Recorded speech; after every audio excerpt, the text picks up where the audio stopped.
واقعا هم در گردش فلک او از خود خاطره یک چهره خیرتمند، دانشمند، یک شخص زیایی، یک شخص سخنور و سخندان و بالاخره یک هنرمند محبوب و دوست داشتنی را ماند و رفت.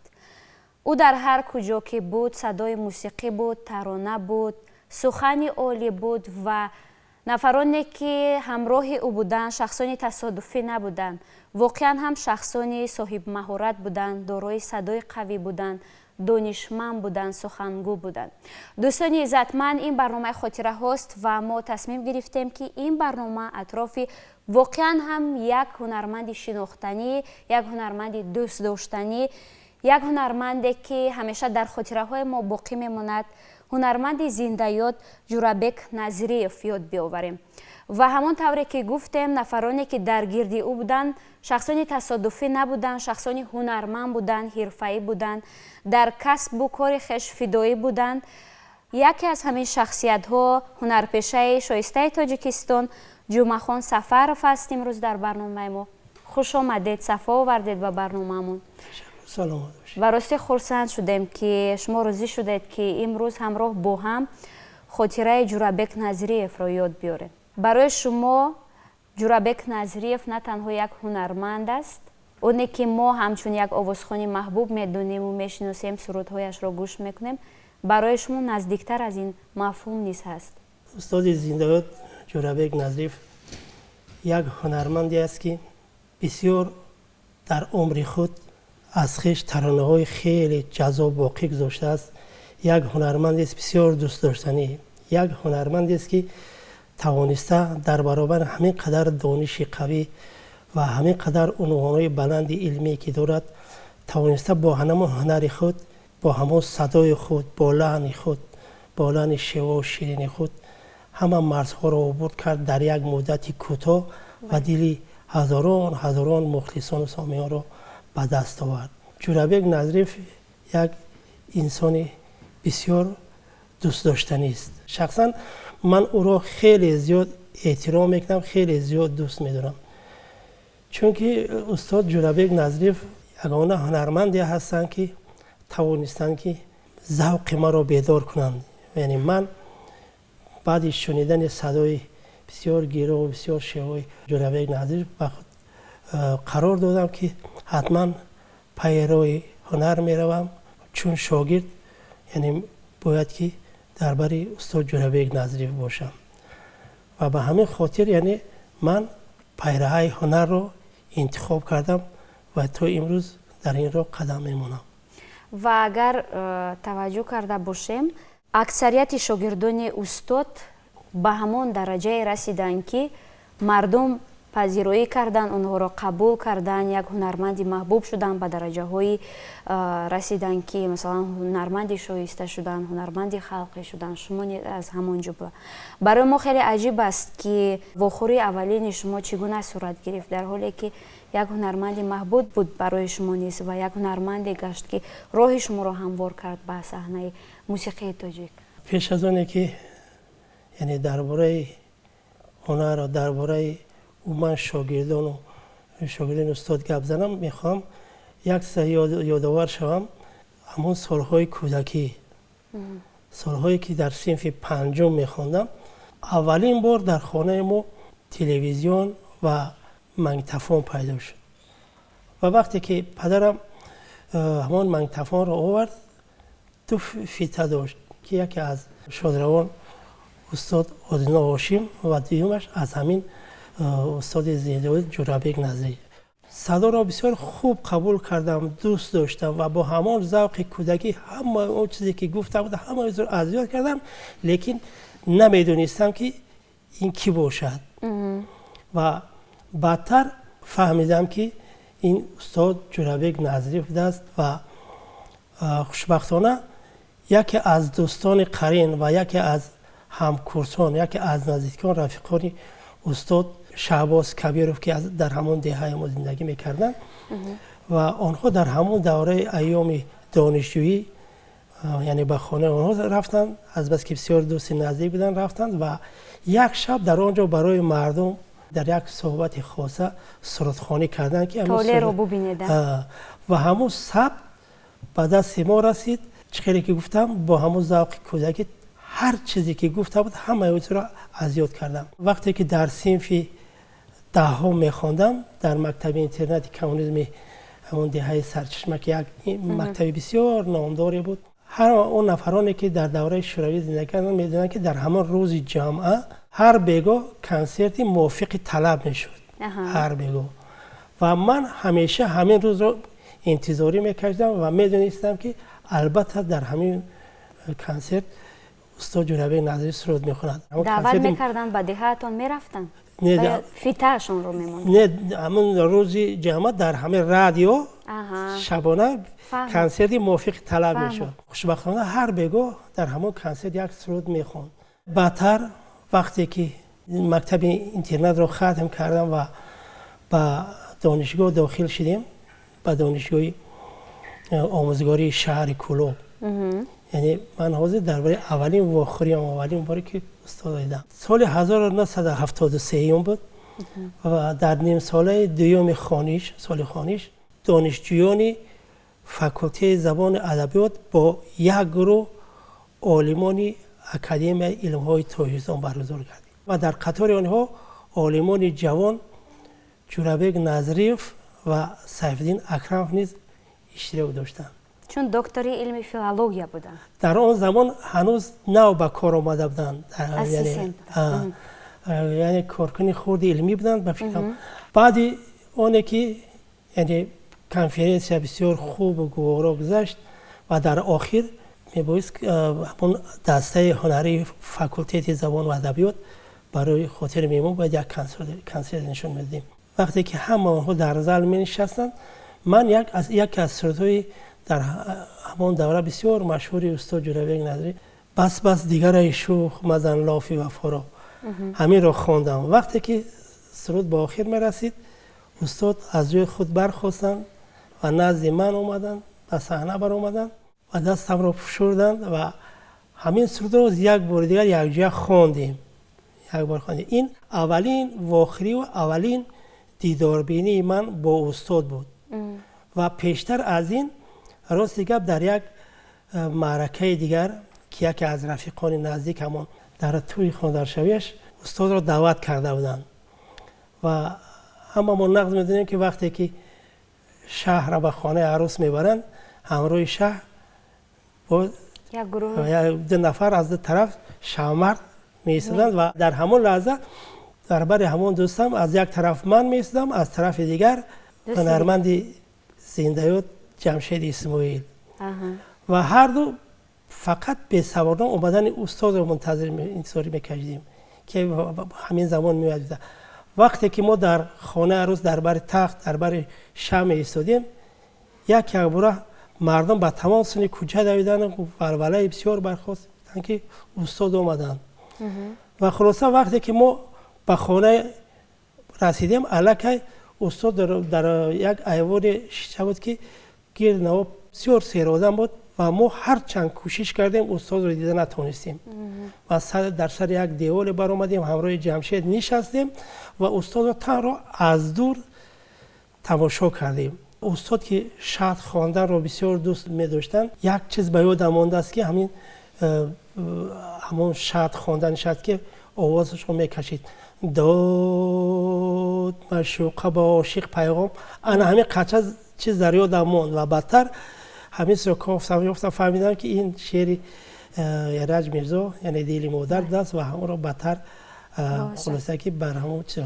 خلاصه این اولین دیداربینی و واخری ما با استاد جورابک نظری بودن و میخواهیم که فعالیت بعدی اتون رو بعد از ترانه‌ای که عین حال پیشنهاد میکنید برای ما نقل کنید. خیلی جالب است چرا که محیط دهه یک محیطی که همه صمیمیت دارد نسبت به موسیقی به هنرمند و گفتید که شما اومده در دانشگاه ترانه اجرا کردید. برای ما خیلی جالب است که بعد از اون چی شد. بیاید ترانه نوبتی رو پیشنهاد بکنیم بعد نقل رو به بعدی ترانه گذاریم.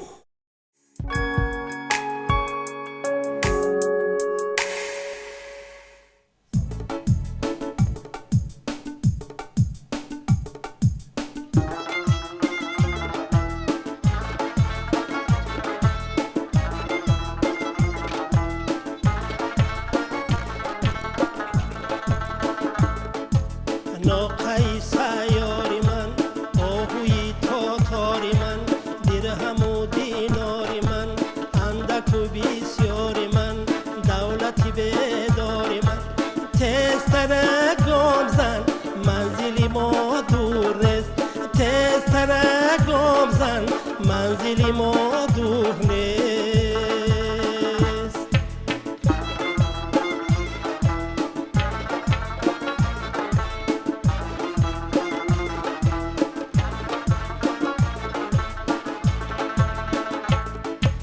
دلکش و زباسی شاهدی رناسی روکش و راسی غیرتی لیلاسی دختری سراسی تسترک راه گر منزلی ما دور نیست تسترک گام زن منزلی ما دور نیست.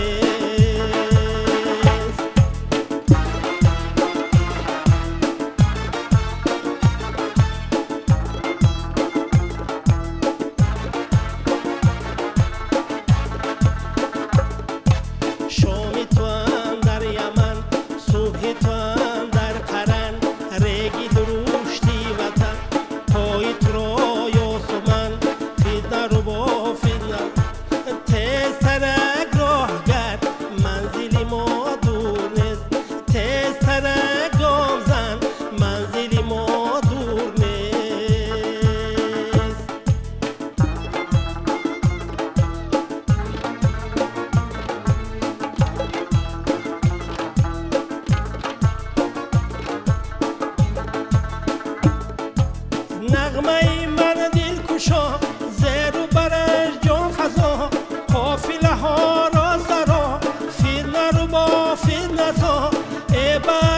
چه رسون تیزترک راه گرد منزلی ما دور نیست تیزترک گم زن منزلی ما دور نیست تیزترک گم زن منزلی ما دور نیست.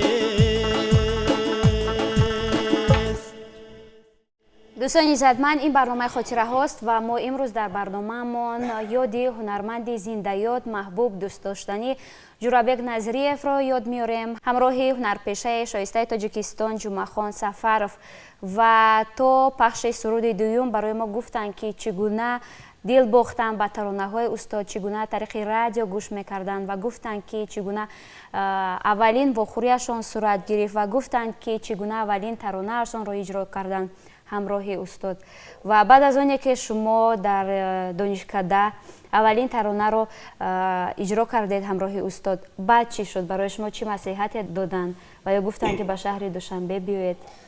راست دیگه با همین دیگر استاد رو ندیدم در اونجا دیگر استاد رو ندیدم و همین طور وقتی که دانشگاه رو ختم کردم ما رو سنکی تو باید در همین دانشگاه به کار مونی ولی از بس که من بسیار میخواستم که در مکتب میانه باشم با طلبگان باشم چون که وقتی که در مکتب میخوندم همون معلم زبان ادبیات و معلم زبان خارجی یک چند معلمانی بودن که برای من بسیار یک ایدئال بودن میخواستم مثل اونها باشم و همین کنم میخواستم که صاحب احترام باشم به همین خاطر گفتم که من باید که بدیهه روم در دانشگاه ما رو گفتن که برای که به اونجا باید کار داری باید که به وزارت معارف روی و از آنجا به تو راه خط میدن و وقتی که بعد شنبه آمدم راست دیگه اولین چیزی که در گوشه دلم بود و پیش نظر می اومد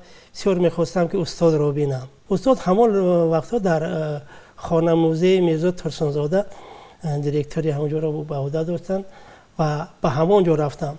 راست دیگه وقتی که به اونجا رفتم و به همون در نزدیک شدم دیگر یک جرأت و غیرت نمون که درایم و چند در همونجا اندیشه کردم یک بار قفا گشتم و باز در جا هم ایستادم و همون مردی که در همونجا همون گلها رو آب میداد این حالتی ما رو دید و پرسان شد که چی فکر داری؟ گفتم که راست بسیار میخواهم که یک نزد استاد در آمده رو یک زیارت کنم هیچ جرأتی نیست و خندم و گفتم که استاد بسیار یک انسان زمینی بسیار انسان خاکسار هستم و در رو شدم و نزد اون کس در آمد. انا همینجا اولین بار با استاد بسیار صمیمی صحبت کردیم. بسیار صحبت که استاد فهمیدن که من باید که وزارت معارف روم و برای راه خط در همینجا با اصرار طلب کردن که بیا در همینجا همراه یک کار بکنیم همینجا خادم خرد علمی میشه و ایسته به کار علم شما میوردی. گفتن راستی که بسیار تکلیف کردن و من گفتم که یک فکر میکنیم و وقتی که به خانه اومدم میسم و راستی که در خانه برای این کار راضی بودن ولی چه شد و گفتم که باید که در مکتب میانه کار کنم و همینطور به سوخود ترکمنستان نویه وقت به کار رفتم ولی همیشه استاد رو یاد میکردم همیشه میپرسیدم محیط استاد یعنی که در هر جایی که میرفت اهل معرفت هم آدمایی که به ادبیات به شعر سخن یک توجه داشتن همیشه درگیری استاد بودن و استاد هم رو در محیط خود جلب میکرد. بعدتر وقتی که در تئاتر کلوب کار کردم و بعد اونی که در قشون‌های سرحدی راهبری انسمبل رو به عهده داشتم و خوشبختانه جای کاری ما با جای کاری استاد بسیار نزدیک بود و هر لحظه میرفتم استاد بسیار خوب قبول میکردیم میشتیم و همیشه میگفت که یک قهوه میخوریم و بسیار قهوه خوب تیار میکردن استاد و بسیار صحبت شیرین میکردن. استاد جورابک نظریف در برابر اونی که بسیار یک هنرمند خوب بودن بسیار هنرمند توانا بودن بسیار درک معنی میکردن فهم سخن داشتن و بهترین غزل ها رو انتخاب میکردن و در حال آهنگ میبستن. اگر در این پهلو در این جاده اگر خیلی موفق بودن ولی یک جهت بسیار موفق، یک پهلوی هنر استاد در آن بود که فکر میکنم هیچ کس شهد را چون استاد نمیخواند. در نظر می رسید که از زبان استاد شهد میبرد. اونقدر شیرین سخن میگفتند که یک وجود آدم راحت میکرد. در شهد خواندن هم انا همین چیز رو استفاده میبرد. وقتی که شهد میخوند بسیار شیرین میخوند. در نظر می رسید که بسیار شیرین سخن میگوید. همین در نظر همین خیلی میرسید. و در همون دوره که گفتم، یعنی در صنف پنجم وقتی که میخوندم، بعد یک رفیق دیگر هم داشتم، او همین توجه بلند و همین محبت بی اندازه ما رو نسبت به استاد دیده. او هم از بس که به من بسیار او قریب بود، او هم استاد رو بسیار دوست می داشت و یک جای گوش میکردیم. یک سخنش در یاد مانده است، هم در همون کودکی گفته بود، همین در یادم مانده است که میگفت که اکا همین در نظر میرسه که همین آواز استاد از همون دل جگرش هم تمیویه و در همه گلوش میگوی که نمی قاصله همون اصل در آمیخته میشه و بعد میبرورش میگه تشبیه. این قدر میگه هر یک سخنش، هر یک چیز قدر شیرین است و فکر میکنم که در حقیقت همین قدرت رو داشتن. استاد توسط همون شعر خواندنش میتونست که آبی چشم آدم رو بریزاند، یعنی حالت انسان رو، آدم رو تغییر میداد و میتونست که آدم رو مجبور کند که خسته رقص کند. یعنی با همه قدر هنر بی اندازه داشتن که یعنی هنری صدایش تکان دهنده بود. بعد از اونی که با هم نزدیک کار میکردید، گمان میکنم همراه با هم در محفل ها خیلی زیاد بوده. بعضا وقت در محفل هاش اشتراک میکردم، اما در محیطش قدر زیاد آلوده نبودم، ولی هیچگاه به یاد استاد نبودم. هر یک کاری میکردم همیشه مصلحت میپرسیدم، هر چیزی که در کار میشید میرفتم، از بر میگفتیم نزدیک بیدیم میرفتم میپرسیدم. بعضا وقت استاد حسرت میکرد که با محیط من وارد نمیشوی، چقدر کمتر کناره میگیری و من از یک چیز میترسیدم. میخواستم که همون طوری که استاد رو اولین بار محبت استاد رو در دلم جا کردم، یعنی او خیلی که دوست داشتم، میخوام که یک عمر انامو خیلی باشد، نمیخوام که کمی همین کاسته گردد. فرض کردم به همین میترسیدم، به همون وارد نمیشتم که از انتخاب میترسیدم. فقط از دور ایستاده او رو همیشه یاد میکردم، همیشه دوست میداشتم. میخوام که همین احترام شاگرد با استاد بسیار صمیمی باشد. همین احترام شاگرد با استاد یک اصالتی داشته باشد. هر قدری که اگر توانی احترام کرده، توانی دوست داشته، توانی باوری است که تو را هم دوست میدارن، تو را هم احترام میکنن. همین صمیمیت رو باور کنید استاد، عین حال ما احساس میکنیم صمیمیت شما رو نسبت جورابک نظریف و شما یکی از ترانه‌هایش رو یاد آوردید، گفتید که در دهه سراییدم و گفتید که در بالای دیوار نشسته گوش کردید، دل مادر بود. میخوایم همین ترانه رو اجرا کنید.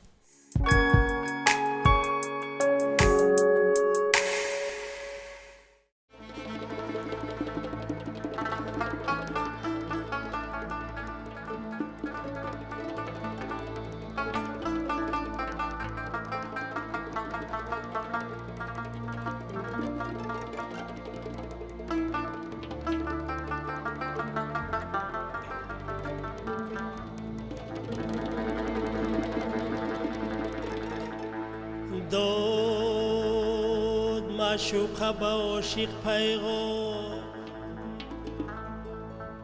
داد معشوقه با عاشق پیغام، کی کند مادر تو با من جمع، هر کجا بیندم از دور کند، چهره پرچین و جبین پرآژن، با نگاهی غضب‌آلود زند بر دلی نازکی من تیری خدنگ، از دری خانه مرا طرد کند، همچو سنگ از دهنی قلماق سنگ.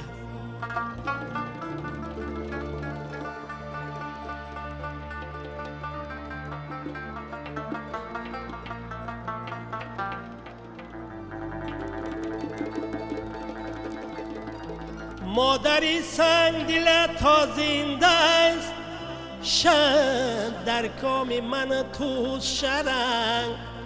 نشوم یک دل و یک رنگ تو را، تا نسازی دل او از خورنگ. گر تو خواهی به وصالم برسی، باید این ساعت به ترس و درنگ روی و سینه تنگش بدری، دل برون آری از آن سینه تنگ. گرم و خونین به منش باز آری، تا بر از آینه قلبم زنگ.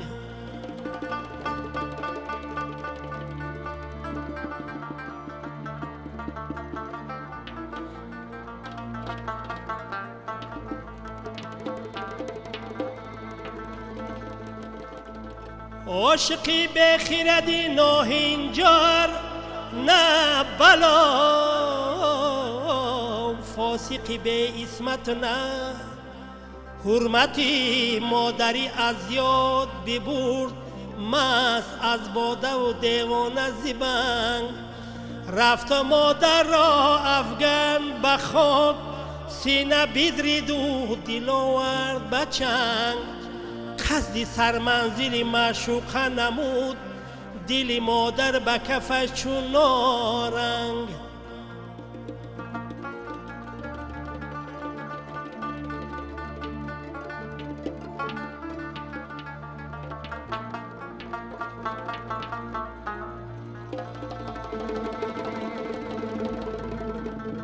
از قضا خوردمی در به زمین، وندکه رنج شد و را رنگ. آن دلی گرم که جان داشت هنوز، افتاد از کف آن به فرهنگ. از زمین باز چو برخاست نمود، پی برداشتنی آن آهنگ. دید که از آن دلی آغوشته به خون، آید آهسته برون این آهنگ. آه دستی پسرم یافت خراش، وای پای پسرم خورد به سنگ، خورد به سنگ.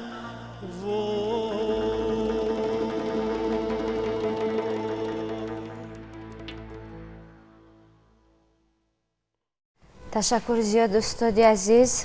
و واقعا هم ببینید که در برابر آنه که یک ترانه‌های خیلی زیبا داشتن، گفتید که روحیه انسان‌ها رو هر لحظه تغییر میدادند. در همین برابر از آنی که استادی سخن بودن، ترانه‌های پیشنهاد میکردن که خاراکتری تربیوی داشتن، مردم رو تربیت میکردن با واسطه ترانه‌هایشون.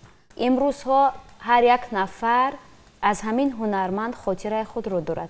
شما خاطره شاگردی دارید، خاطره دارید که برای شما یک امکانیت بود، یک شانس بود که همراه با او واخوردید و شما به صنعت رو آوردید. چه خاطره ماند امروز از استاد؟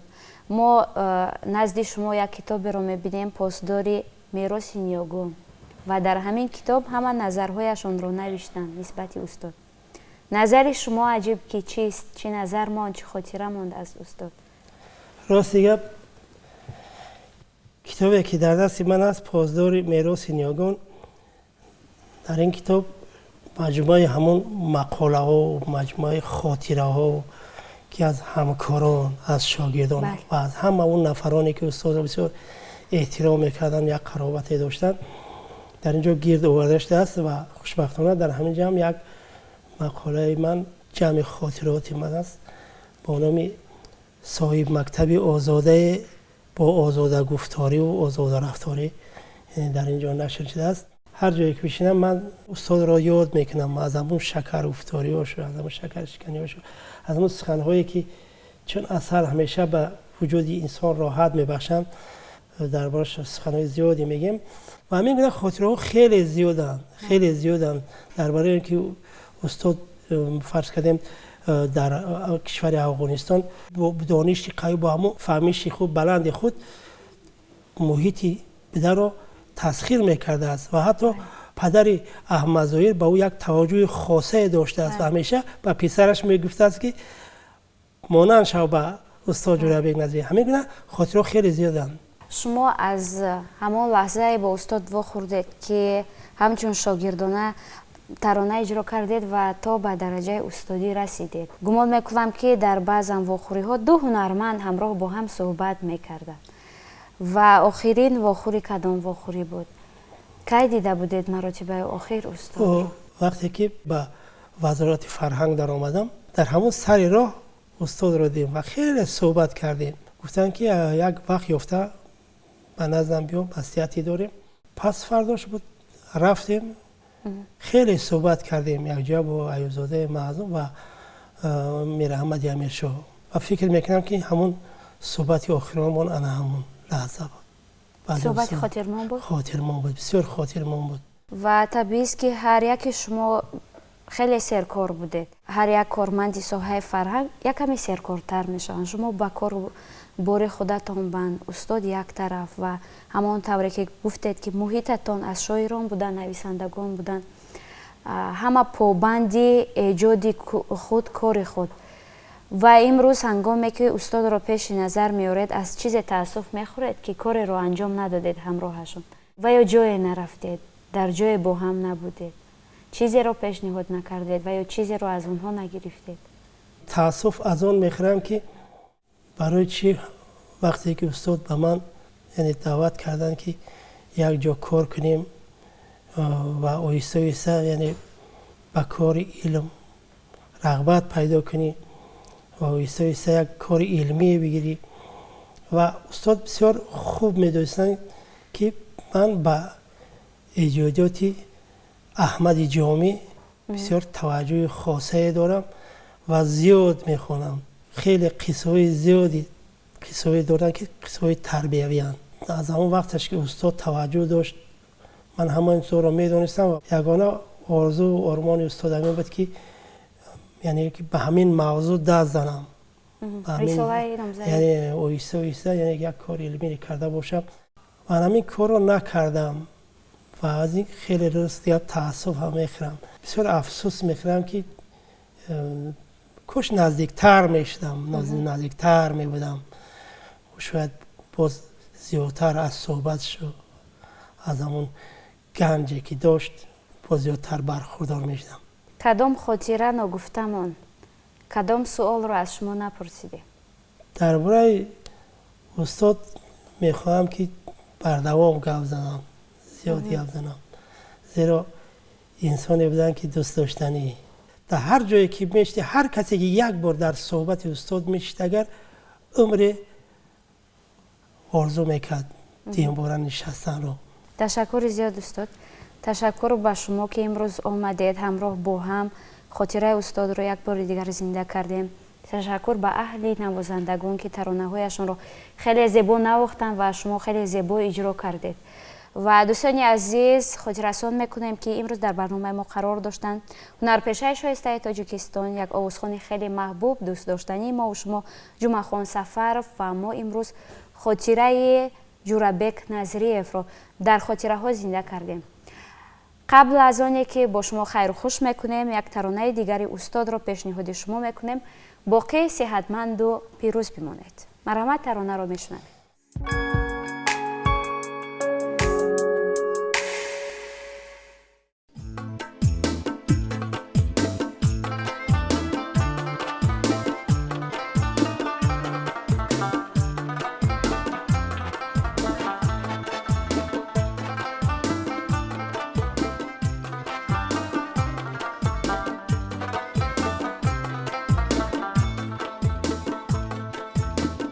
میروم هرگز نمیایم دیگر، همراه و پشت و پناهم یادی تو. میروم تا اینکه بعدی رفتنم تین باشد خانه آبادی تو. میروم تا اینکه بعدی رفتنم تین باشد خانه آبادی تو. تین باشد خانه آبادی تو.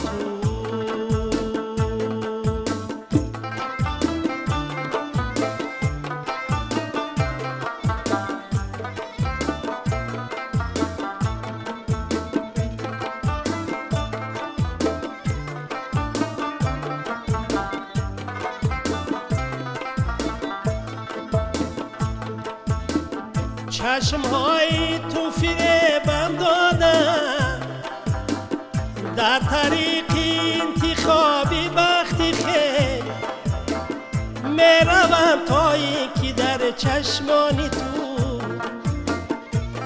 جای شوله عشقم نبود.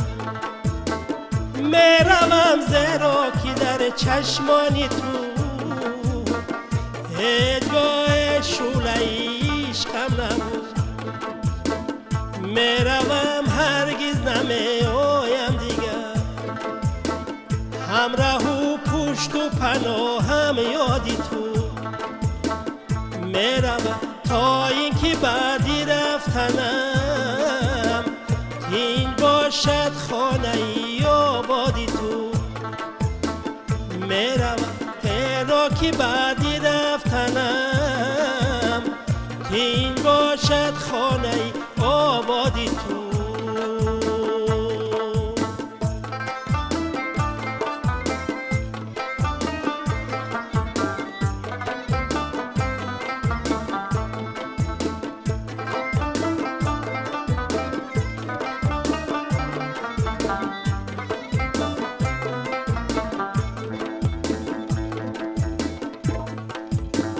رابط و لذتی عمری عزیز، تلخ کامی ها عذابم میدهند، چشمه های شاهدی دردی دلم، قطره قطره بازابم میدهند.